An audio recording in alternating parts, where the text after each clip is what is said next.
ஆச்சாரிய திருவடியை சரணம். இங்கே கூடியுள்ள அனைவருக்கும் மாலை வணக்கங்கள். அடியே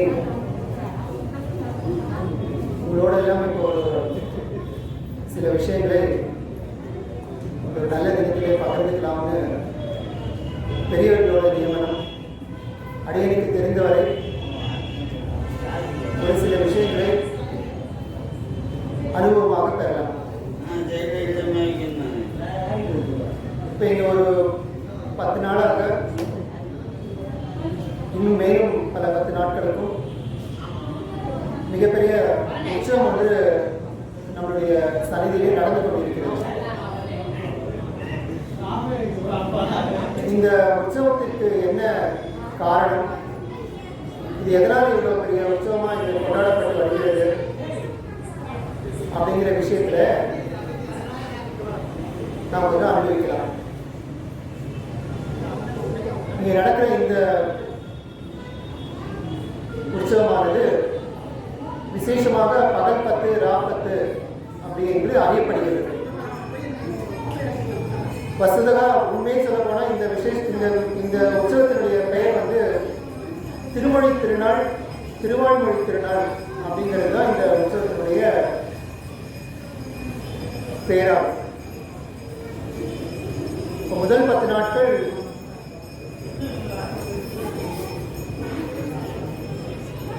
திருமொழி திருநாள் அப்படிங்கிறதும், அதாவது வைகுண்ட ஏகாதசிக்கு முதல் 10 நாட்கள், வைகுண்ட ஏகாதசி தொடங்கி அன்றிலிருந்து வரும் 10 நாட்கள் திருவாய்மொழி திருநாள்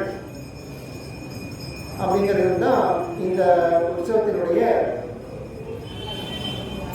உன்னதமான பெயர்.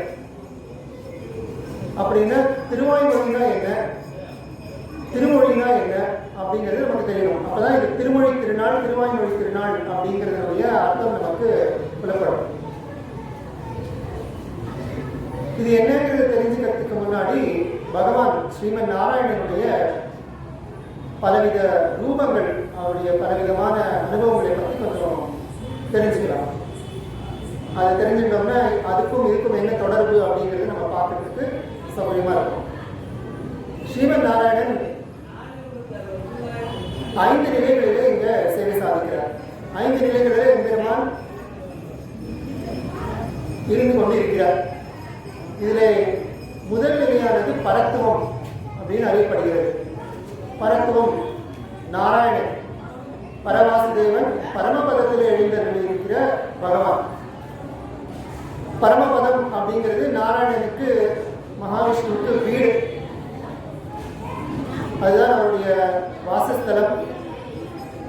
அந்த வீட்டிலிருந்து தான் எல்லாருமே வந்திருக்கிறோம். திரும்பவும் எல்லாரும் அந்த வீட்டுக்கு போகணும் அப்படிங்கிறது தான் எல்லாருடைய ஆசையாகவும் இருக்கணும். இதில் என்ன ஒரே ஒரு சௌகரியம் அப்படின்னா, அந்த வீட்டுக்கு போனால் திரும்பி வர முடியாது, வரவும் கூடாது, வரவும் வேண்டாம். ஏன்னா எல்லா விதமான சகல சௌகரியங்கள், அனுபவங்கள், கால நேரம் கிடையாதுங்க. இந்த மாதிரி பல பெரியவர்கள் பலவிதமாக அதை அனுபவித்து நமக்கு கூறியுள்ளார்கள். அப்படிப்பட்ட ஒரு இடம்தான் பரமபதமானது. அங்கே போனால் திரும்பி வர முடியாது, அவர் ரொம்ப பெரியவராக இருக்கிறார், பெரிய வீடு, அது திரும்ப யாரும் வந்ததில்லை அப்படிங்கிறதுனால அது எப்படி இருக்கும், அதனுடைய அனுபவம் என்ன அப்படிங்கிறது யாரும் நமக்கு சொல்லி தெரியாது. இப்படி இருக்கலாம் அப்படின்னு பல பெரியவர்கள், ஆழ்வார்கள், ஆச்சாரியர்கள் காமிச்சிருக்காங்களே தவிர உண்மையிலே வசதமாக அது எப்படி இருக்குங்கிறது யாருக்குமே தெரியாது. தெரியாத ஒரு பொருளை பற்றி நம்ம எப்படி ஆசைப்படுறோம், போக போகிறோம், நம்ம எல்லாரும் அங்கே பார்க்க போகிறோம், அதெல்லாம் உண்மைதான். ஆனால் இப்போதைக்கு நமக்கு அதனுடைய அனுபவம் நமக்கு கிட்டலை. அடுத்த நிலையானது வியூகமூர்த்தி, திருப்பார்கடல்ல சயன கோலத்தில் இருக்கிற பெருமாள். இது பெருமாளுக்கு அலுவலகம் மாதிரி, ஆஃபீஸ். எப்படின்னா யாருக்காவது ஏதாவது வேணும் அப்படின்னா இங்கே தான் போய் கேட்டுக்கணும், இந்த இடத்துல தான் போய் கேட்டுக்கணும். அவரும் அந்த இடத்துல வந்து தான் அவங்களுக்கு என்ன வேணும், என்ன குறை இருக்கு அப்படிங்கிறது நமக்கு பதில் சொல்கிற இடம். நமக்கு இல்லை, தேவர்களுக்கெல்லாம். பிரம்மா முதலான எல்லா தேவர்களுக்கும் அவர்களுடைய காரியங்களை ஆற்றுவதற்காக அவர் பள்ளி கொண்டிருக்கிற இடம் தான் திருப்பார்கடல். அது வியூகமூர்த்தின்னு சொல்கிறோம். அந்த இடத்துல அவர் வந்து 4 பிரிஞ்சு காரியங்களை ஆற்றிக் கொண்டிருக்கிறாருங்கிறதுல பலவிதமாக நம்ம அனுபவிக்கலாம். வியூக வாசுதேவன், சங்கர்ஷனன், அனிருத்தன், பிரத்யும்னன் எல்லாம் 4 விதமாக அவர் இருக்கிறார். ஒவ்வொரு அந்த 4 மூர்த்திகளும் ஒவ்வொருத்தரும் 3 மூர்த்திகளாக பிரிஞ்சு துவாதச நாம மூர்த்திகள். அதை பற்றி நிறைய சொல்லிட்டே போகலாம். நம்ம அந்த விவரத்துக்குள்ளே போக வேண்டாம். இது அடுத்த நிலை வியூகமூர்த்தி. ஆனால் இன்னுமே அந்த அலுவலகம்னு சொன்ன அந்த திருப்பார்கடலில் போயிட்டு பிரம்மா முதலான தேவர்கள்லாம் தேடிட்டு இருக்காங்க அது எங்கே இருக்குன்னு. கூப்பாடு கேட்கும் இடம்னு அதை சொல்கிறார். அப்படின்னா இங்கேருந்து அந்த அலுவலகத்தில் இருக்கிற பெருமாளை பார்த்து கூவி சொல்லணுமா, சுவாமி நான் வந்திருக்கேன், எனக்கு இந்த காரியமாகணும், நிறைவேற்றி வைங்கணும். அப்பவும் அவர் ரொம்ப பெரியவர் இல்லையா நாராயணன், ஆஃபீஸில் கிட்டக்க சேர்த்துக்கிறது இல்லை. வாசலே இருந்து நம்ம என்ன வேணுமோ பழமிட்டு போக வேண்டியதுதான். அதனால ரொம்ப பெரியவர் அவர். வியூகமூர்த்தி ரொம்ப பெரியவர். அனுபவத்துக்கு நமக்கு கிட்டுறதுக்கு அத்தனை சுலபம் இல்லை. அடுத்த நிலையில் இருக்கிறவர் விபவ அவதாரங்கள். விபவ அவதாரங்கள்னா சுவாமி இதே மாதிரி வீட்டிலையும் ஆஃபீஸ்லையுமே இருந்துட்டு இருக்க முடியாது, நம்மளோட நமக்காக அருள் புரியணும். அதனால அவர் என்ன பண்றார், பல அவதாரங்கள் எடுக்கிறார். பிரசித்தமா நமக்கு எல்லாருக்கும் தெரிஞ்சது தசாவதாரம். ஆனா பாகவதத்துல எல்லாம் ஒரு 30 அவதாரங்கள் காட்டப்பட்டிருக்கின்றது. மத்ஸ்ய கூர்ம, வராக, நரசிம்ம, ராம, இந்த மாதிரி நிறைய அவதாரங்கள் சுவாமி பூலோகத்துக்கு வந்து நம்மளோட வாழ்ந்து எப்படி வாழணும்னு காட்டி கீதை உபதேசம் பண்ணி எத்தனையோ காரியம் பார்த்திருக்கார் அப்படின்னு நம்ம இப்ப சொல்றோம். ஏன்னா நம்ம அந்த காலத்துல இல்லை. யாராவது இங்க இருக்கிறவா ராமனை பார்த்துருக்கலாம், ராமனோட இருந்துருக்கலாம் இல்லை. அதனால நமக்கு அதை பத்தி தெரியாது. சொல்லியிருக்காங்க, உண்மையிலே நம்புறோம். அயோத்தி இருக்கு, துவாரகை இருக்கு, இருந்திருக்கு, இந்த சரித்திரம் எல்லாம் நடந்திருக்கு அப்படிங்கிற அளவுக்கு நமக்கு நம்பிக்கை இருக்கு. ஆனா நம்ம அந்த காலத்துல இருந்தமா தெரியல, இல்லை நமக்கு. அதனால அந்த அனுபவம் பூலோகத்திலே நடந்தது. ரொம்ப விசேஷமா சொல்றது உண்டு. வாமன திருவிக்கிரமன அவதாரம் எடுத்தப்போ ஓங்கி உலகளந்து ஒரு திருவடியால பூலோகம் முழுக்கவும் வளர்ந்திருக்கார். ஒரு திருவடியை எடுத்து பூமிக்கு மேல வச்சிருக்காருன்னா பூமி முழுக்க ஒரு திருவடியால கவர் பண்ணிட்டார். அப்படின்னா என்ன அர்த்தம், எல்லாருடைய தலைமையிலும் அவருடைய திருவடி பட்டிருக்குன்னு அர்த்தம். இந்த அனுபவம் நமக்கு கிடைக்கலையே. எழுந்துட்டு நம்ம இப்படி உட்கார்ந்துட்டு இருக்கோமே. இங்க அந்த காலத்துல இருந்திருந்தோம்னா, வாமன அவதாரம் நடந்த காலத்துல இருந்திருந்தோம்னா பகவானுடைய திருவடி நம்மளுடைய தலைமையில படுறதுக்கான வாய்ப்பு நமக்கு கிடைச்சிருக்கும். ராமர் வாழ்ந்த காலத்துல இருந்திருந்தோம்னா ராமனுடைய ஆட்சியை நம்ம நேரடியாக கணிச்சிருக்கக்கூடிய காட்சி நமக்கு அனுபவம் கிடைச்சிருக்கும். கிருஷ்ணர் இருந்த காலத்துல நம்ம பிறந்திருந்தோம்னா கீதையை நேராகவே நம்ம கேட்டு அனுபவிச்சிருக்கலாம். இதெல்லாம் நமக்கு கிட்டல. அதனால விபவ அவதாரங்களும் நம்மளுடைய அனுபவத்திற்கு அப்பாற்பட்டுதான் இருக்கிறது. 3 நிலைகள் சொல்லிட்டேன். 4வது நிலை அந்தர்யாமித்துவம். எல்லாருடைய மனசுக்குள்ளேயும் பகவான் வியாபிச்சிருக்கிறார். எல்லா இடத்திலும் இருக்கிறார். தூணிலும் இருக்கிறார், திரும்பிலும் இருக்கிறார் மாதிரி ஒவ்வொருத்தருடைய மனசிலும் இருக்கிறார். நம்மளுடைய ஆத்மாவிலும் பகவான் இருக்கிறார்.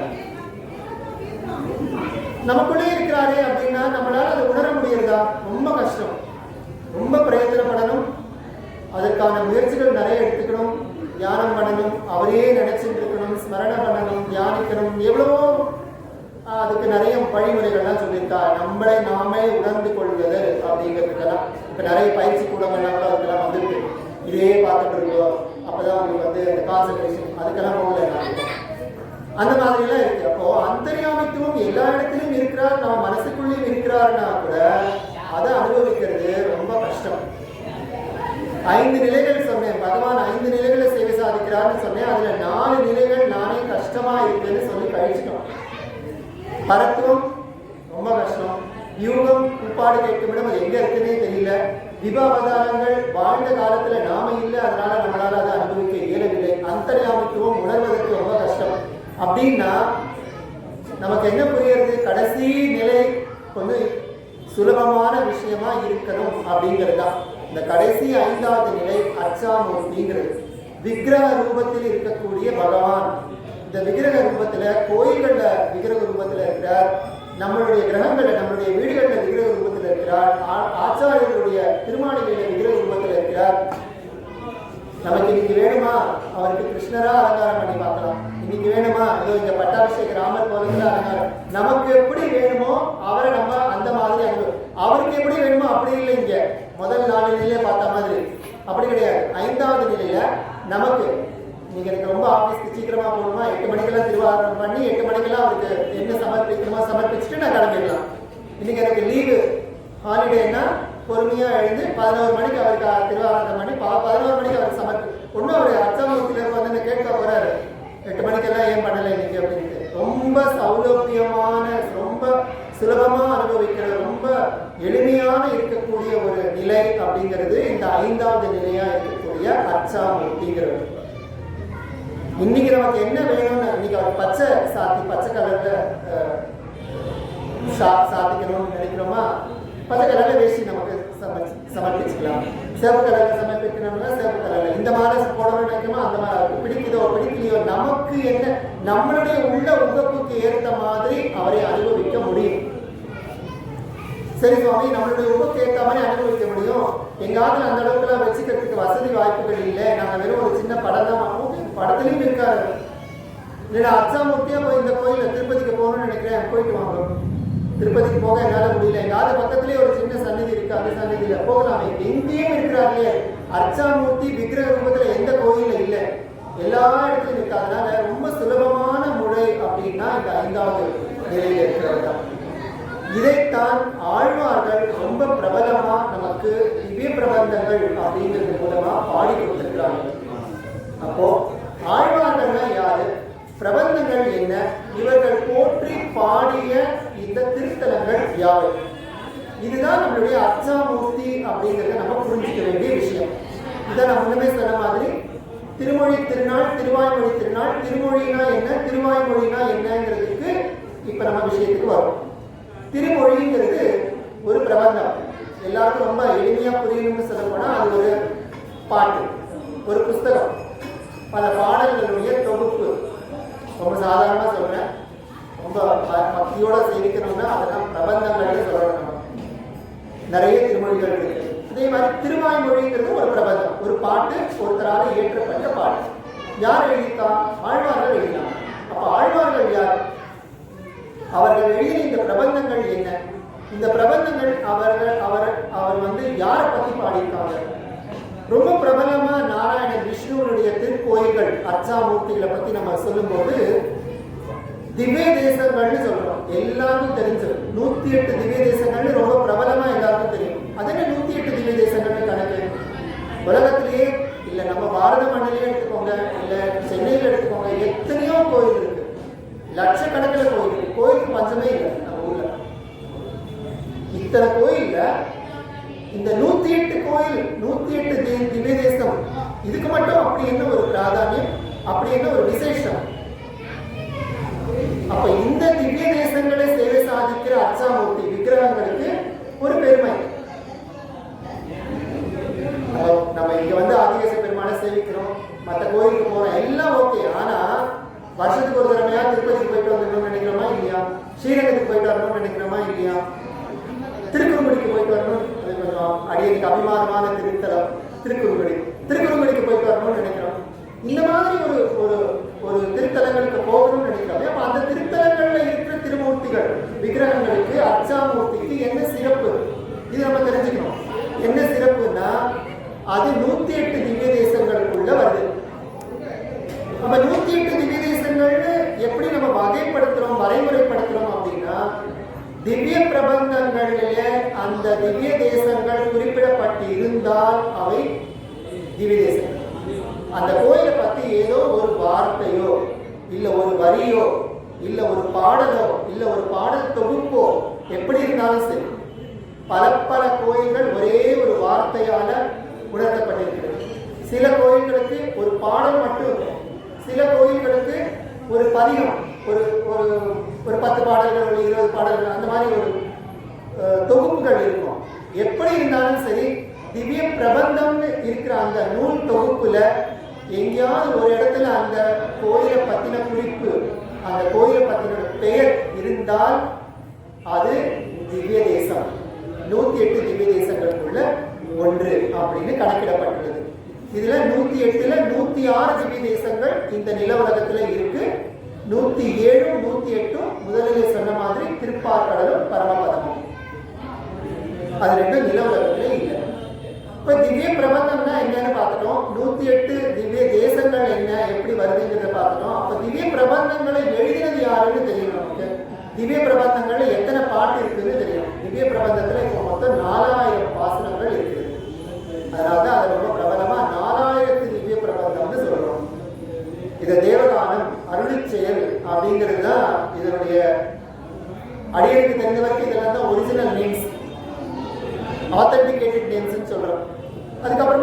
பாமர மக்களும் புரிந்து கொள்ள வேண்டும், எல்லாருக்கும் தெரிஞ்சு அனுபவிக்கணும்ன்றதுக்காக இதை வந்து பிரபந்தங்கள், திவ்ய பிரபந்தங்கள் அப்படின்னு சொல்லிட்டு இருக்கோம்.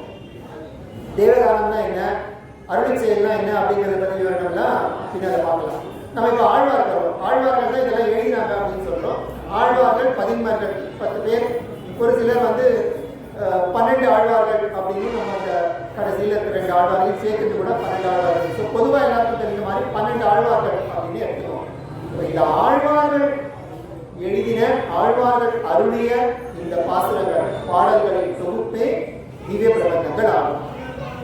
பொய்கை ஆழ்வார், பூதத்தாழ்வார், பேயாழ்வார், திருமிழிசை ஆழ்வார், நம்மாழ்வார், மதுரகவி ஆழ்வார், பெரியாழ்வார், ஆண்டாள், தொண்டரடிப்பொடி ஆழ்வார், திருப்பானாழ்வார், திருமங்கை ஆழ்வார், இப்படி குலசேகர ஆழ்வார். இந்த 12 ஆழ்வார்களுடைய, இந்த ஆழ்வார்கள் இயற்றிய பாடல்களின் தொகுப்பே வந்து திவ்ய பிரபந்தம் ஆகும்.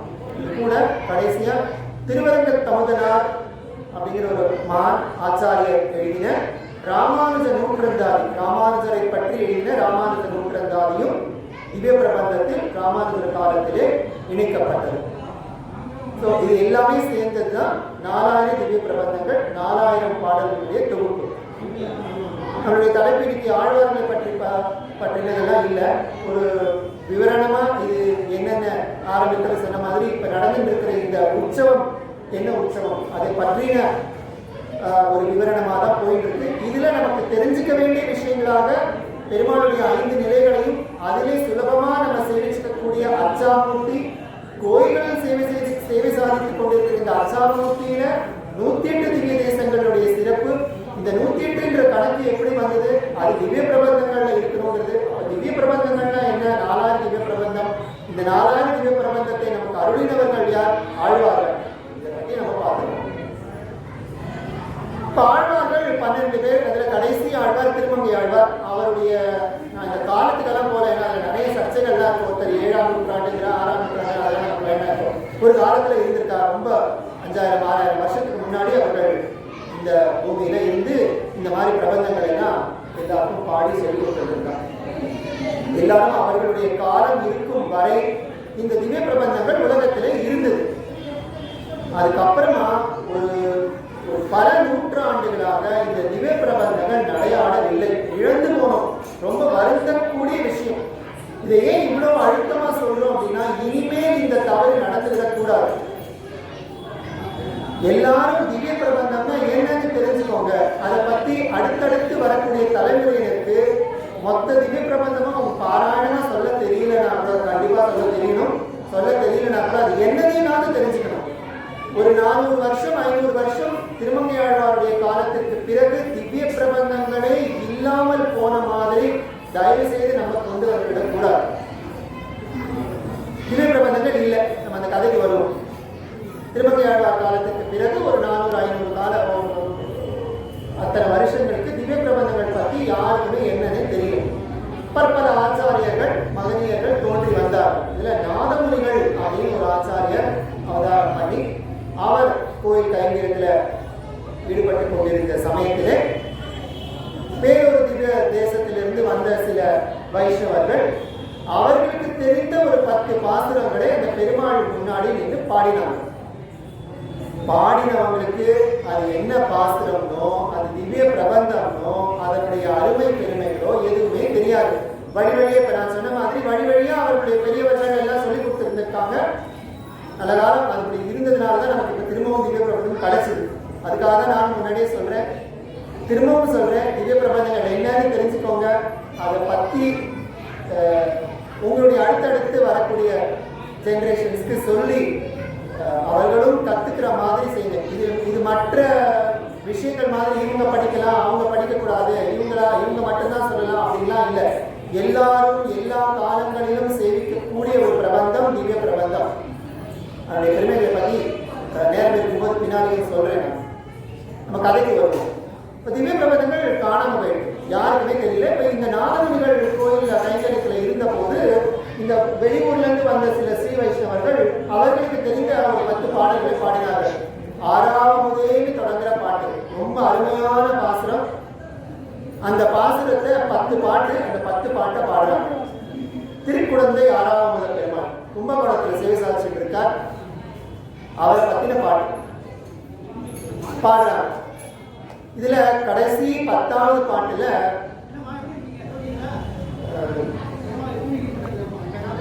குருகூர் சடகோபன் குழலின் மதிய சொன்ன 1000 இவை 10 அப்படின்னு வருது. கடைசி பாடல்ல 10வது பாடல் அவங்க 10 பாட்டு பாடுறாங்க. அந்த 10வது பாடல்ல குருகூர் சடகோபன் சொன்ன 1000 இவை 10 அப்படிங்கிறது வருது.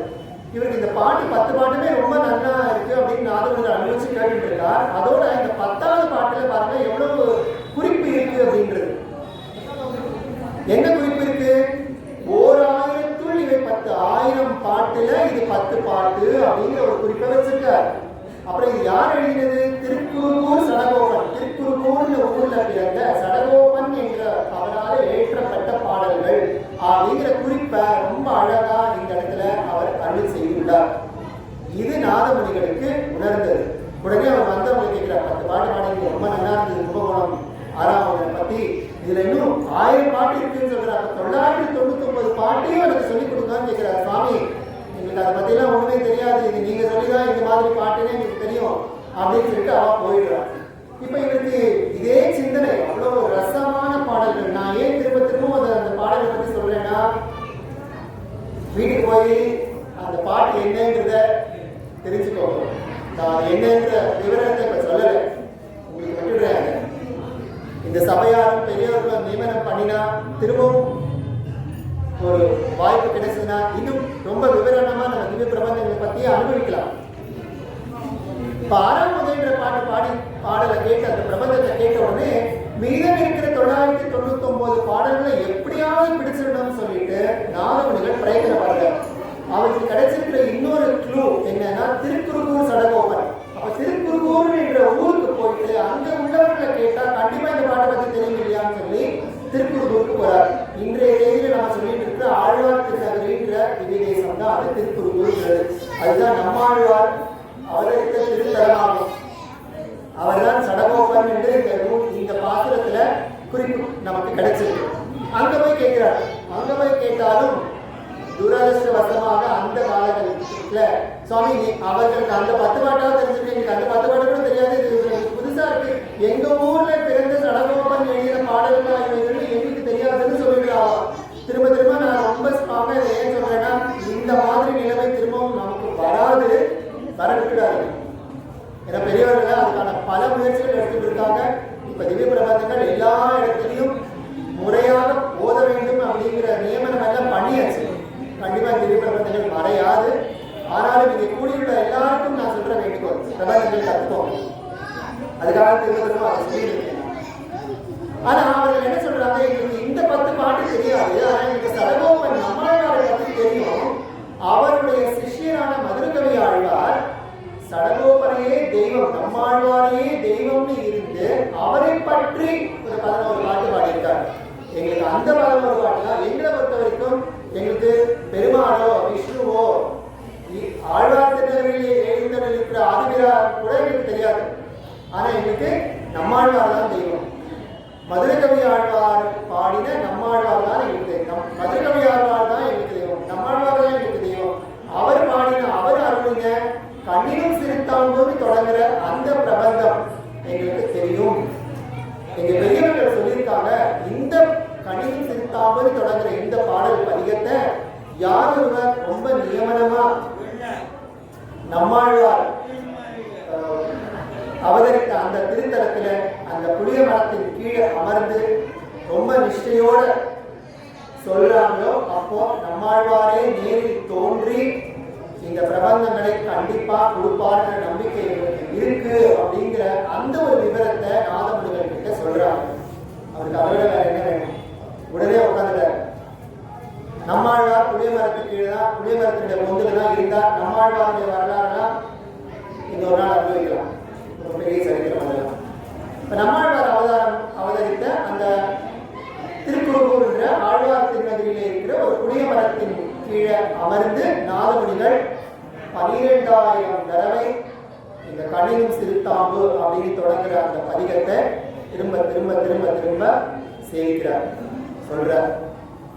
உடனே நம்மாழ்வார் மகிழ்ச்சி அடைந்து நாதமுனிகளுக்கு காட்சி கொடுத்து என்ன வேணும்னு கேட்கிறார். வேற என்ன கேட்க போறாரு அவரு? 990 வேணும் இல்லையா, நீங்க 990 கொடுங்கோ அப்படின்னு கேட்கிறார்.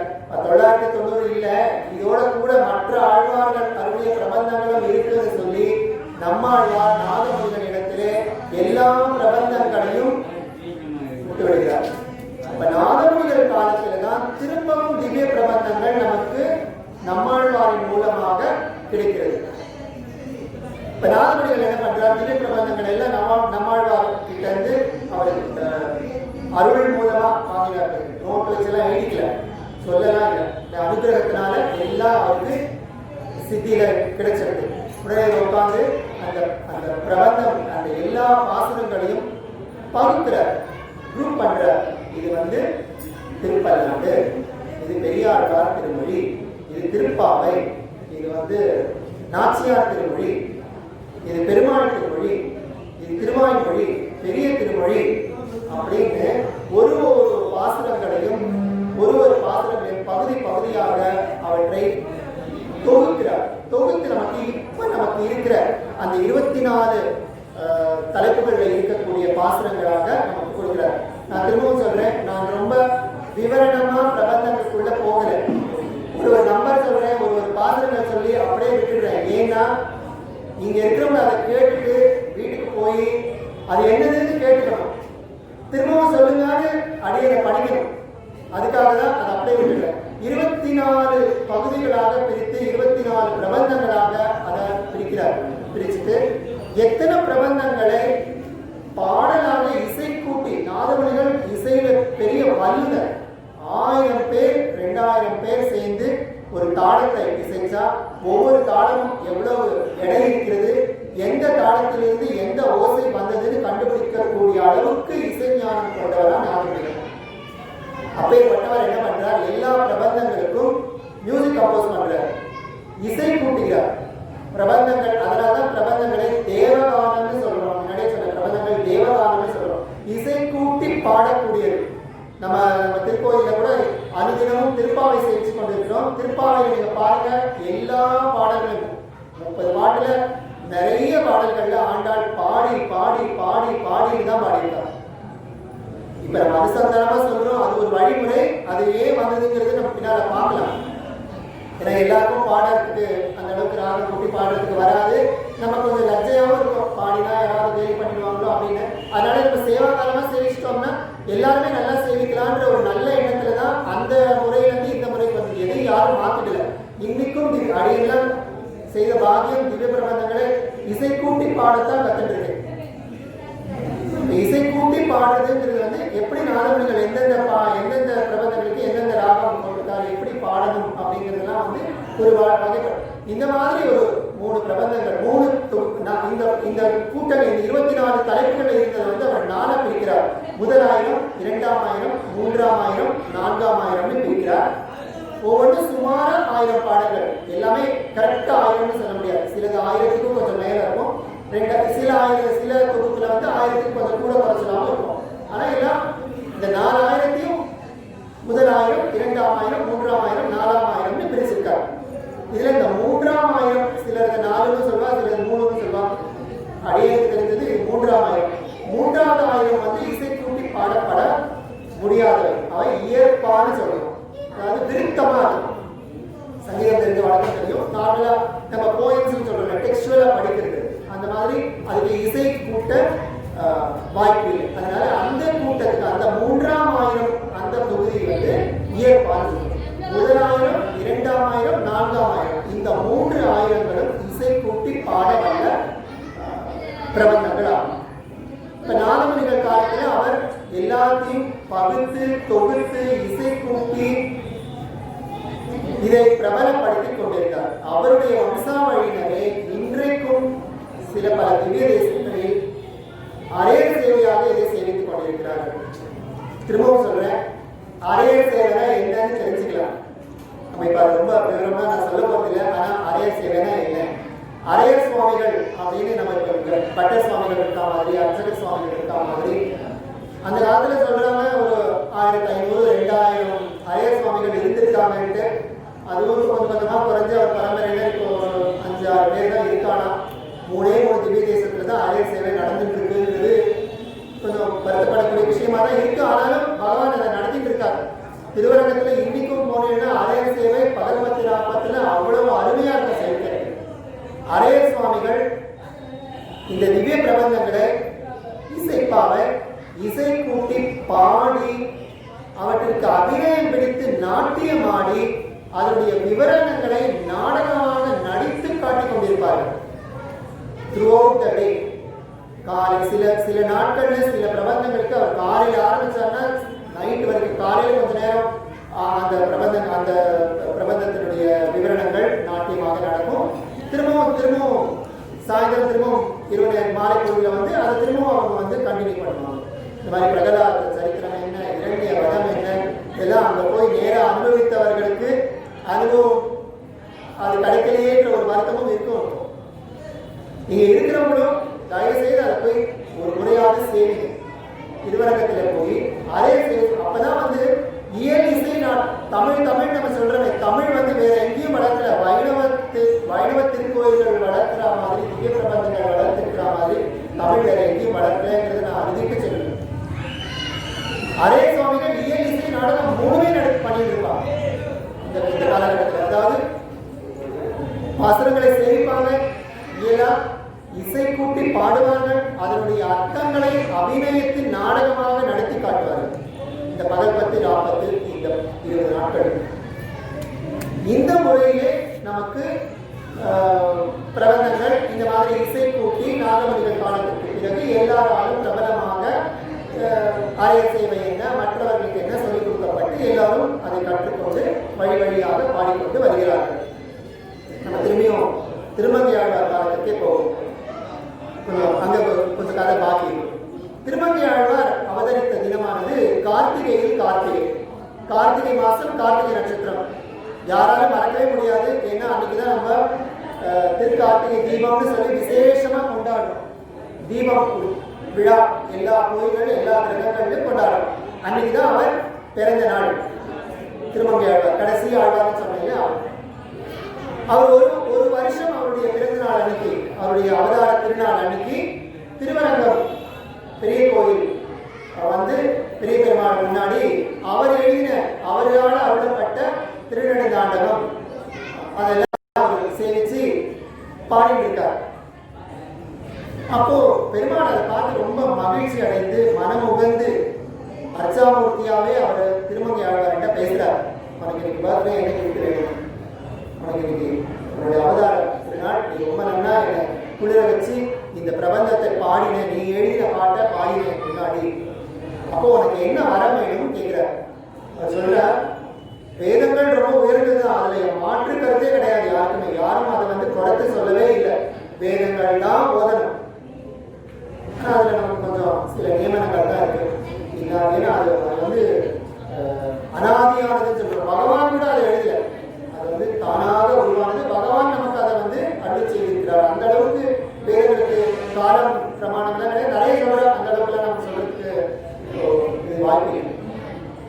வேதங்கள் ரொம்ப வசதியானது, ஒரு சிலரால் மட்டுமே ஓதக்கூடியதுன்ற அந்த ஒரு கட்டுப்பாடு உண்டு. ஏன்னா அது ரொம்ப பக்தியோட நம்ம சேவிக்க வேண்டிய விஷயம்.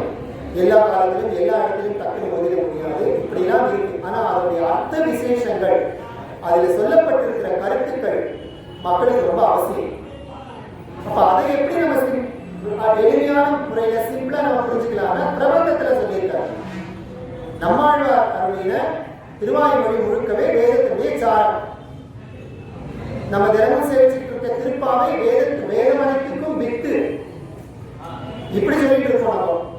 இந்த மாதிரி சொல்லப்படுகின்ற இந்த பிரபந்தங்களையும் வேதங்களுக்கு சமமாக நீங்கள் அனுபவிக்க வேணும்னு சொல்லி திருமங்கையாழ்வார் நம்பெருமானிடத்துல பிரார்த்திக்கிறார். வேதங்களை நீ எப்படி கேட்கிறியோ அதே மாதிரி திவ்ய பிரபந்தம், தமிழ் திவ்ய பிரபந்தம், தமிழ் வேதம்னு சொல்ற அருள் செயலை நீ கேட்க வேண்டும் அப்படின்னு சொல்ற. உடனே வந்து பெருமாள் சரின்னு சொல்லிடுறார். எப்போ கேட்கிறப்போ ஒரு நாள் நட்சத்திரம் எல்லாம் நம்ம டிசைட் பண்ண ஒரு நல்ல நாளா பார்க்கணும் அப்படின்ற இது நம்மாழ்வாரால் ஏற்றப்பட்டதுனால நம்மாழ்வார் பரமபதித்த தினம், நம்மாழ்வார் பெருமாள் திருவடியை அடைந்த தினம். ரொம்ப எல்லாருக்கும் புரியுற மாதிரி சொல்லணும் அப்படின்னா அவர் இந்த உலகத்தை விட்டு போன அந்த நாள், அதுதான் நம்ம நேற்றுக்கு கொண்டாடின வைகுண்ட ஏகாதசி. அந்த நாளில் இருந்து தொடங்கி இந்த திருவாய்மொழியை எல்லா கோயில்களிலும் பெருமாள் முன்பு சேவிக்க வேண்டும் அப்படின்னு திருமங்கையாழ்வார் கேட்கிறார். எப்ப கேட்கிறார்? கார்த்திகை மாசம் கேட்கிறார். இது எப்ப வரப்போகுது? மார்கழி மாசம் வரப்போகுது. ஒரு டைம் இருக்கு. இதெல்லாம் ப்ரிப்பரேஷன் எல்லாம் பண்ண முடியல அந்த காலத்துல. அதனால ப்ரிப்பேர் பண்றதுக்காக இந்த கார்த்திகையில வேண்டுகிறார். மார்கழியில ஏகாதசி அன்னைக்கு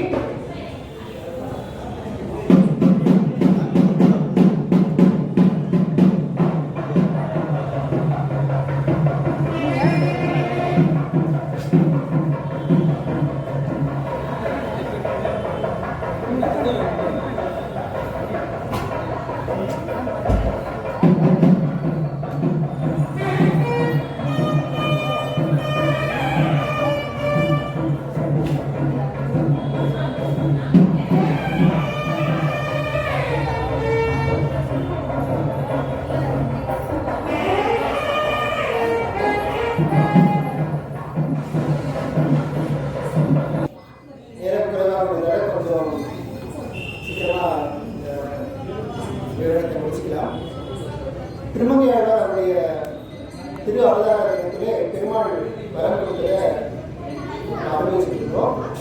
அதன்படி திருவாய்மொழியை சேவிக்கணும், வைகுண்ட ஏகாதசி தொடங்கி 10 நாட்கள் திருவாய்மொழியை சேவிக்கணும் அப்படின்னு பெருமாளுடைய திருவிழாவிலிருந்து திருவாய்மொழி சேவிக்கப்பட்டு வருகிறது. இதுதான் நம்ம இப்போ ராப்பத்து அப்படின்னு சொல்லிட்டு இருக்கோம். நம்ம சொன்ன மாதிரி இது ராப்பத்து இல்லை, திருவாய்மொழி திருவிழா, திருவாய்மொழி திருநாள். இந்த 10 நாட்கள் திருவாய்மொழியை சேவிக்கிறோம்.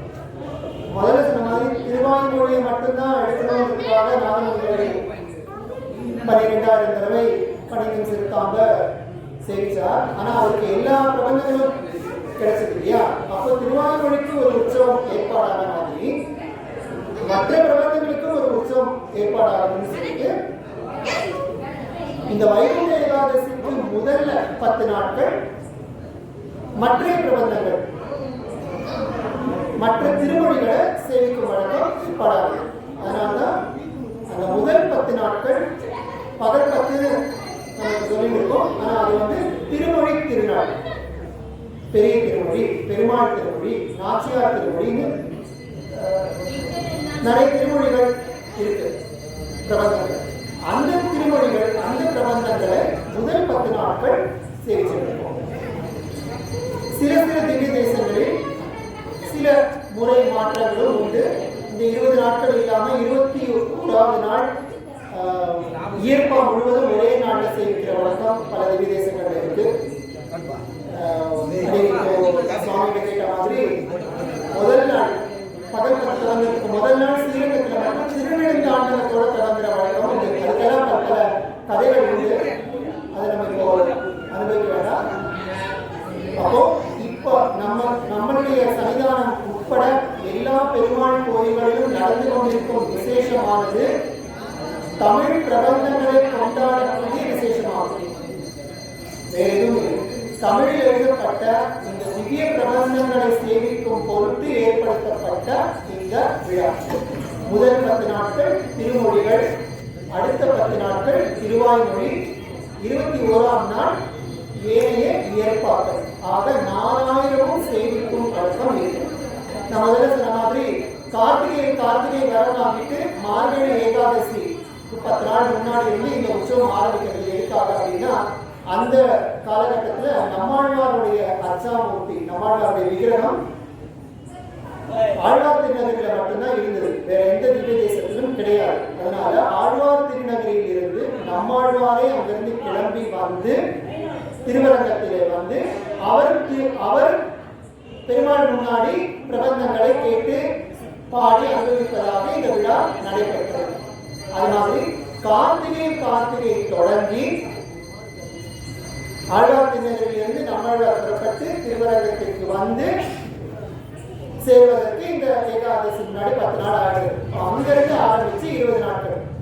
இந்த 21வது நாள் ஈர்ப்பா சாத்துமலை ஆனதுக்கு அப்புறமா திரும்பவும் நம்மாழ்வார் ஸ்ரீரங்கத்திலிருந்து கிளம்பி ஆழ்வார் திருநகருக்கு போய் சேரணும். இது எவ்வளவு நாள் ஆகும் அப்படின்னா தை ஹஸ்தம் வரைக்கும். எங்களோட கணக்குப்படி அது கூரத்தாழ்வானுடைய அவதார திருநாள். கூரத்தாழ்வான் சமிதி இங்கே இருக்கு. கூரத்தாழ்வானுடைய அவதார நன்னாள். அந்த நன்னாள் அன்றுதான் திரும்பவும் அவர் போறார் ஆழ்வார் திருநகருக்கு. நம்மாழ்வாருடைய அச்சாமூர்த்தி ஏழை பண்ணி போறாங்க. இந்த முழு காலகட்டம், அதாவது கார்த்திகை தொடங்கி தை ஹஸ்தம் வரைக்கும் திவ்ய பிரபந்தங்களை வேறு எங்கும் சேவிக்கும் வழக்கம் இல்லை. இதுதான் நம்ம அனத்தியன காலம்னு சொல்லுவோம். கிரகங்களிலோ மற்ற இடங்களிலோ சேவிக்கிறது. எதுக்காகனா வேற ஒன்றும் காரணம்லாம் இல்லை. இந்த 20 நாட்கள் எல்லாரும் வந்து சந்நிதிகள்ல கோயில்கள்ல இந்த திவ்ய பிரபந்தங்களை சேவிக்கணும். பெருமாள் முன்னால சேவிக்கணும். நம்ம சொன்னா என்ன இருக்கும் இல்லையா? அது மட்டும் இல்லாம ஆழ்வார் அங்கிருந்து புறப்பட்டு இங்க வரணும். திரும்ப ஆழ்வார் அந்த போறதுல டைம் வேணும் அப்படிங்கிறதுனால இந்த காலகட்டத்தை அத்தியன உற்சவமாக மற்ற இடங்களில் திவ்ய பிரபந்தங்கள் சேவிக்கிற வழக்கம் இல்லை.